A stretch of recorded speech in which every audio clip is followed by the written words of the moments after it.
En las silenciosas profundidades de un amanecer de Estambul en 1623, se desarrolló una historia que nunca aparecería en las lujosas crónicas imperiales. Algunos relatos susurran un grito desgarrador que resuena en los pasillos de mármol del Palacio Topkapi, no desde un campo de batalla, sino desde la garganta temblorosa de una joven de sangre real. Era la princesa Fátima Sultán, de apenas 15 años, hija de uno de los soberanos más poderosos de la tierra. Según los rumores, sus gritos, una mezcla de miedo y súplica, resonaron a través de los pasillos dorados como un eco helado que incluso los eunucos, guardianes endurecidos por el horror, no se atrevieron a enfrentar. Antes de continuar, si te gusta descubrir las verdades ocultas detrás de personalidades famosas, considera presionar el botón me gusta y suscribirte para obtener más contenido como este. Y por favor comente a continuación para hacerme saber desde dónde está escuchando. Ya sea un hecho o una leyenda, los narradores afirman que este era el precio oculto que pagaban todas las hijas de un sultán al llegar a la edad de casarse. Un precio escrito no en crónicas, sino en susurros que se dice que marcan su piel y su alma. Las historias oficiales permanecen en silencio, pero los chismes del palacio hablaban de un ritual que rompía la mente antes que el cuerpo, condenando a las jóvenes novias a un destino sombrío. Detrás de los velos de seda y jardines perfumados yacía una verdad tan siniestra que ninguna princesa europea la habría deseado para sí misma. Durante siglos, persistieron los rumores de que el imperio perfeccionó un protocolo matrimonial tan cruel que ni siquiera sus enemigos más feroces lo habrían impuesto a sus hijas. Los cronistas nunca registraron tales prácticas. Sin embargo, la imaginación popular insistía en que la magnificencia de las ceremonias públicas ocultaba un terror oculto. Solo mucho más tarde, los escritores afirmaron haber visto documentos prohibidos en los archivos de Estambul, alegando que revelaron lo que realmente sucedió en las noches de bodas de las princesas otomanas. Ya sean genuinos o fabricados, estos cuentos sorprendieron a los lectores. Porque mientras los campesinos y las mujeres nobles soñaban con la vida de palacio, se decía que los herederos imperiales se enfrentaban a pesadillas disfrazadas de grandeza. Esto no es entonces un cuento de hadas. Es una historia de poder y miedo cosida tanto de la historia como del rumor. Las princesas nacidas en palacios de mármol no eran envidiadas por todos. Muchas historias sugieren que prefirieron el frío abrazo de la tumba al destino que les esperaba más allá de la puerta nupcial. El Imperio Otomano, vasto como un océano sin fronteras, proyectó su sombra sobre 3 continentes durante más de 6 siglos. Desde su fundación en 1299 hasta su declive en 1922, se convirtió en una de las máquinas políticas y militares más formidables de la historia. Sus ejércitos marcharon con férrea disciplina desde las murallas de Viena hasta las abrasadoras arenas de Yemen. La caída de Constantinopla en 1453 no fue solo la conquista de una ciudad, sino la metamorfosis del mundo conocido. Bantium desapareció y Estambul se convirtió en el corazón palpitante de un imperio. En su centro se encontraba la joya del palacio más alto del sultán. Dentro de sus muros de mármol y jardines fragantes, se decidían guerras, alianzas y herencias, pero también las tragedias privadas de los nacidos con sangre real detrás de puertas custodiadas por eunucos. El Imperial Harem era una ciudad dentro de una ciudad que alguna vez fue el hogar de más de 800 mujeres. Gobernado por protocolos rígidos, era un mundo donde incluso un respiro podía tener consecuencias. A partir de la década de 1530, cuando Suyán el Magnífico otorgó a su esposa Harem títulos sin precedentes, el Harem dejó de ser un simple terreno de placer y se convirtió en un escenario de intrigas, alianzas y guerras silenciosas. La mayoría de las concubinas eran esclavas cristianas, capturadas en campañas o compradas en mercados lejanos. Arrancados de sus hogares, llegaron con un solo sueño: ganarse la mirada del sultán y transformar su esclavitud en influencia. Sus días estaban llenos de música, bordados, poesía y derechos de obediencia. Cada gesto podría decidir su futuro. Paradójicamente, estos esclavos a veces tenían más margen de maniobra que las propias hijas del sultán. Las concubinas podían ascender a posiciones de poder. Las princesas imperiales, sin embargo, a menudo se reducían a peones en la diplomacia, intercambiadas en matrimonio para asegurar la lealtad o sofocar la rebelión. Fue en este entorno de grandeza y opresión que surgió el llamado Sultanado de las Mujeres, que abarca desde 53 hasta 1656. Figuras como Kersam Sultán y Turan-Ati Sultán ejercían una autoridad real temida incluso por los jeniseries. Sin embargo, mientras las concubinas convertidas en reinas daban forma al destino del imperio, las princesas imperiales permanecían atadas por un destino más duro. El brillo de su linaje también fue su cadena. Nacieron para ser sacrificados en nombre del poder. El esplendor externo con sus tronos dorados, banquetes y lujosas embajadas ocultaba un mecanismo de sumisión del que pocos se atrevían a hablar abiertamente. En el centro de este silencio se encontraba el destino de Fátima Sultán, que pronto se transformaría de una niña prodigio en una víctima de un ritual susurrado durante siglos. En 6006, nació Fátima Sultán, hija del sultán Ahmed y de la formidable Kersm Sultán, una de las mujeres más poderosas que jamás haya visto el imperio. Su infancia se desarrolló entre los fragantes jardines y patios de Topkapı, donde las fuentes murmuraban junto a las voces de lutinistas y poetas. Los cronistas admiraron su brillantez. Dominaba 4 idiomas, escribía con la precisión de un calígrafo, estudiaba astronomía e incluso debatía derecho e historia con académicos. Para los poetas, era una joya de la dinastía. Inteligencia, belleza y nobleza unidas en una sola figura. Pero en la corte otomana, ni la brillantez ni el talento protegían a una niña del destino decidido al nacer. Como toda hija de un sultán, Fátima estaba destinada a convertirse en una herramienta de la política, un sacrificio diplomático. Su nombre estaba inscrito en silencio, pero con firmeza en los pergaminos de la estrategia imperial. Desde el momento en que nació, se supo que sería dada en matrimonio para sellar alianzas, asegurar la obediencia o unir a una familia poderosa más cerca del trono. El hombre elegido para ella no era un joven noble o pretendiente romántico, sino Kara Mustafa Pasha, una comandante endurecida por la batalla, 20 años mayor que ella. Para él, el matrimonio con la hija de un sultán era un camino hacia un mayor poder. Para ella, fue el comienzo de una tragedia. Ni siquiera su madre, Kursm Sultán, reina de las sombras y maestra de la intriga, pudo protegerla de lo que estaba por venir. Los rumores hablan de una preparación conocida como Turbille y Mubarak, descrita como instrucción sagrada, pero que funciona más como un mecanismo de sumisión. Algunos dicen que era una práctica única reservada para las princesas imperiales diseñada para romper su orgullo antes de ser entregadas a sus futuros maridos. Según estos relatos, un asistente anciano, Gulnar Hatun, supervisó el entrenamiento de Fátima. La cámara de la novia se convirtió en su salón de clases. Repitió gestos de reverencia, aprendió ángulos precisos para inclinarse y practicó pasos medidos con las manos bajas. Su vocabulario, se dijo, se redujo a un conjunto limitado de palabras. Gratitud, disculpa, aceptación y súplica. Cualquier error, afirmaron los testigos, traía un castigo en forma de ayuno o confinamiento. Los susurros más inquietantes describen los ensayos para la noche de bodas. Tale y Mijerdik, realizados en cámaras subterráneas con figuras de cera elaboradas por artesanos venecianos. Si estas historias son ciertas, Fátima se vio obligada a imitar gestos que ningún adolescente debería conocer. Cada signo de resistencia anotado en los libros de contabilidad secretos, ya sea un hecho o una exageración cruel, tales cuentos se extendieron entre los cronistas posteriores, siempre insistiendo en que ninguna otra corte en el mundo sometía a sus princesas a tales rituales. Lo que se sabe con certeza es que sus últimos meses antes del matrimonio estuvieron marcados por la humillación. Los relatos recuerdan que incluso la obligaron a servir a las concubinas de su padre, lavándolas, vistiéndolas y preparándolas para sus reuniones con el sultán. Algunos describen cómo lloraba incontrolablemente mientras se ajustaba los velos. Cada acto diseñado para aplastar su orgullo antes de que llegara el día de la boda.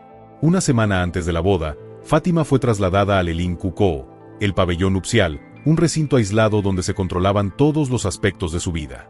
A partir de ese momento, nada de lo que comió, bebió o incluso pensó parecía pertenecerle. Su dieta consistía en granadas, miel, leche de cabra, almendras y elixires especiados. Algunos afirmaron que estas mezclas preparadas por alquimistas que se decía que estaban entrenados en Córdoba y Samarcand, contenían sustancias destinadas a calmar su espíritu e inducir la docilidad. Otros los descartaron como rumores, pero el efecto fue innegable.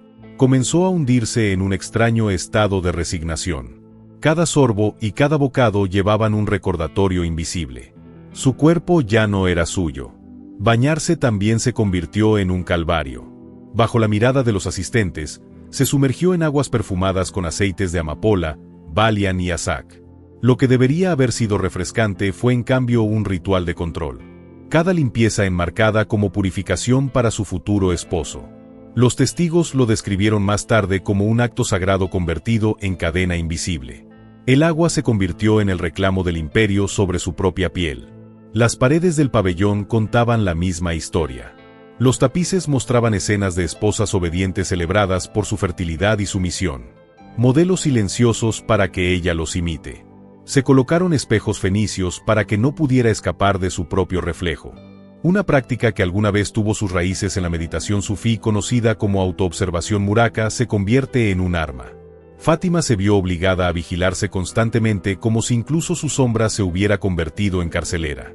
Mientras tanto, su educación pasó de la poesía y la astronomía a los manuales de obediencia. El palacio proporcionó pasajes de textos como Nasihat al-Muluk y otros tratados, ensalzando la lealtad y el sacrificio como deberes sagrados. Día tras día, recitaba estos versos en voz alta ante concubinas y eunucos. Las oraciones también fueron remodeladas. Ya no son súplicas personales a Dios, sino la devoción glorificante de la fórmula a un esposo como mandato divino. La religión misma se convirtió en un ensayo para la sumisión. La humillación estaba entretejida en su vida diaria. 2 veces por semana, se le ordenaba servir a las concubinas de su padre. El mensaje del ritual era claro. Incluso las amantes de su padre estaban por encima de ella. Los castigos por resistencia fueron duros. Una mirada desafiante podría significar un ayuno forzado. Un suspiro de disgusto podría enviarla a las húmedas celdas de reflexión, donde el silencio y la oscuridad la rompían aún más. Cualquier error en la reverencia o en la oración significaba una repetición interminable ante la corte femenina hasta que el agotamiento borraba su voluntad. Los registros, o tal vez los rumores repetidos por narradores posteriores, insisten en que cada detalle de su progreso se registró como si estuviera tomando un examen. Pero no hubo recompensas, solo la certeza de que el entrenamiento continuaría hasta que fuera completamente remodelada. En esta etapa, quienes la conocieron dijeron que su voz comenzó a desvanecerse. No se limitó a guardar silencio por miedo. Parecía incapaz de encontrar palabras en absoluto. La brillante joven que una vez debatió con los eruditos ahora era poco más que una sombra. Su identidad se vació dentro de las paredes del pabellón. Una semana antes de la boda, su aislamiento alcanzó su punto máximo. Aislada de todo sonido exterior, Fátima vivía bajo una rutina de relojería diseñada para borrarla por completo bajo supervisión constante, alimentada con alimentos purificadores, bañada en aceites sagrados, rodeada de tapices de esposas sumisas y espejos que se convertían en prisiones. Finalmente entendió que ya no era dueña de su voz, su cuerpo o sus sueños. La niña que una vez había cartografiado las estrellas, se había transformado en un recipiente de obediencia. La hija de Ahmed, una vez conocida por su inteligencia y espíritu, o una sombra tenue preparada para soportar la noche más temida de su vida. El día señalado llegó el 15 de marzo de 1623.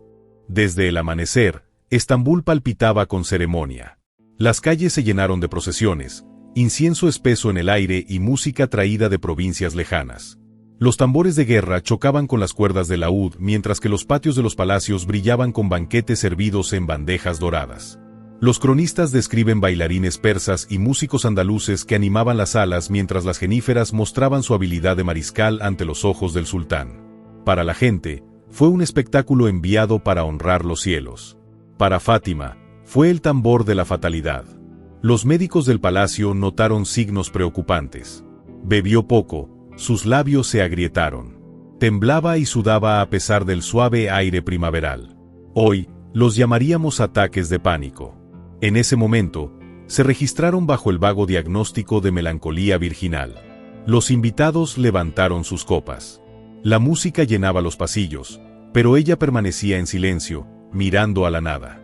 Cuando terminaban las fiestas y los visitantes se marchaban, comenzaba la procesión más temida.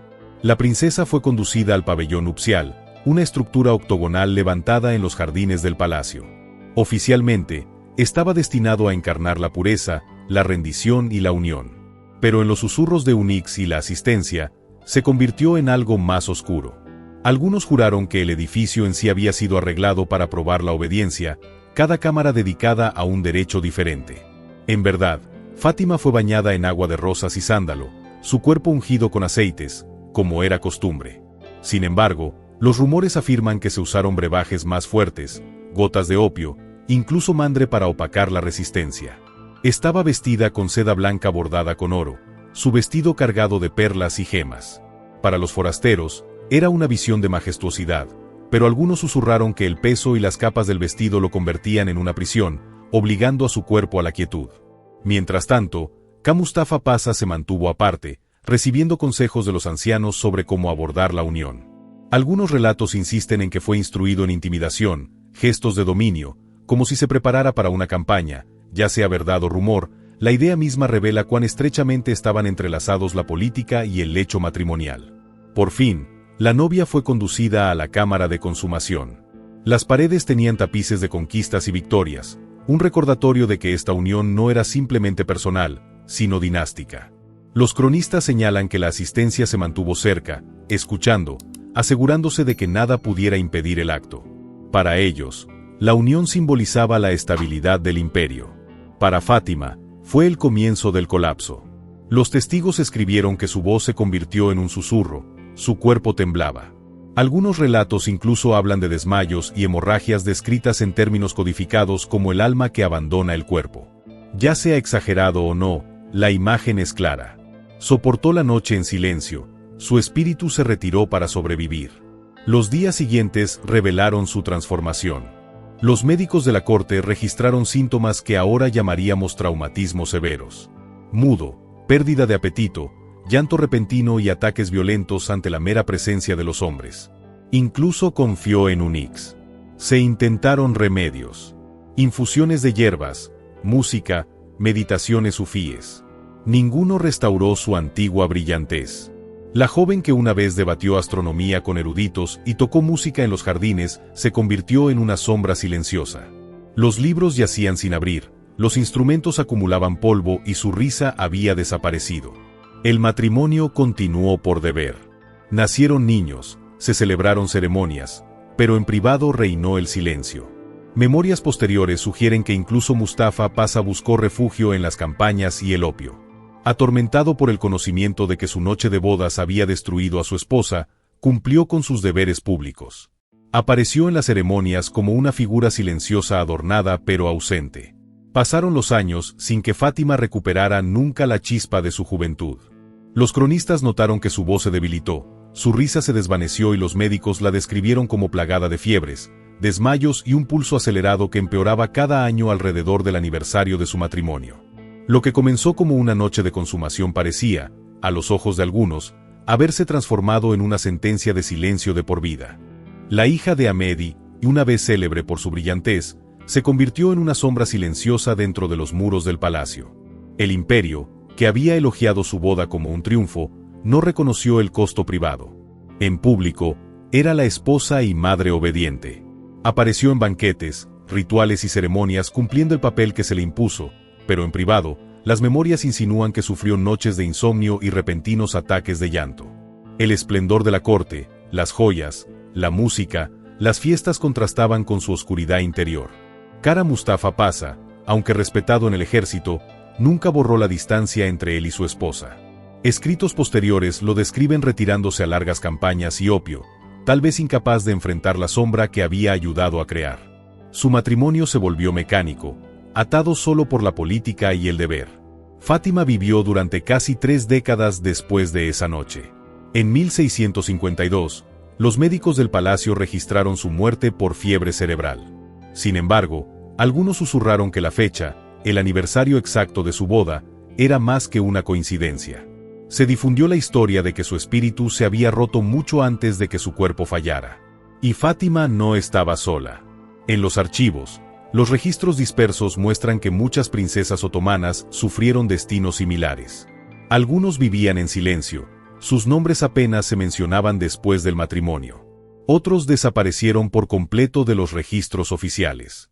Los historiadores sospechan algunos casos de suicidio o locura, aunque las crónicas los reemplazan con eufemismos vagos como enfermedad o retraimiento. Persisten los rumores de princesas que idearon códigos secretos de bordado para comunicar mensajes ocultos a las hermanas o que pidieron permiso para divorciarse, un acto raro pero atrevido. Un relato incluso sugiere que algunos fingieron su propia muerte para evitar un segundo matrimonio no deseado. Ya sean completamente ciertos o coloreados por la imaginación posterior, estos cuentos reflejan la desesperación que la vida dentro del palacio podría traer. Lo que el imperio celebraba como cuentos de hadas de sedas y coronas a menudo ocultaba una realidad más dura. Las princesas otomanas no solo eran símbolos de lujo y privilegio, sino también pornografía en un juego político que las dejaba con poco control sobre sus propias vidas. Sus voces silenciadas por el protocolo fueron las primeras víctimas del poder. La tragedia de Fátima abre una ventana a esa incómoda verdad de que la gloria dinástica a menudo se construyó sobre el sufrimiento de las mismas mujeres que llevaron su peso. Y entonces surge la pregunta inevitable: ¿cuántas historias de este tipo permanecen ocultas en los archivos sellados de palacios, otomanos, europeos, chinos, rusos? ¿Cuántas princesas vivieron y murieron en silencio? Sus nombres solo se recordaban en fragmentos codificados y susurros de la corte. Si el destino de Fátima te ha inquietado, únete a nosotros mientras descubrimos más historias ocultas. Comparte esta historia, suscríbete y cuéntanos en los comentarios qué destino de reina o princesa te gustaría sacar de las sombras. Porque solo quitando las sedas y los mitos podemos finalmente escuchar las voces de los sacrificados al imperio.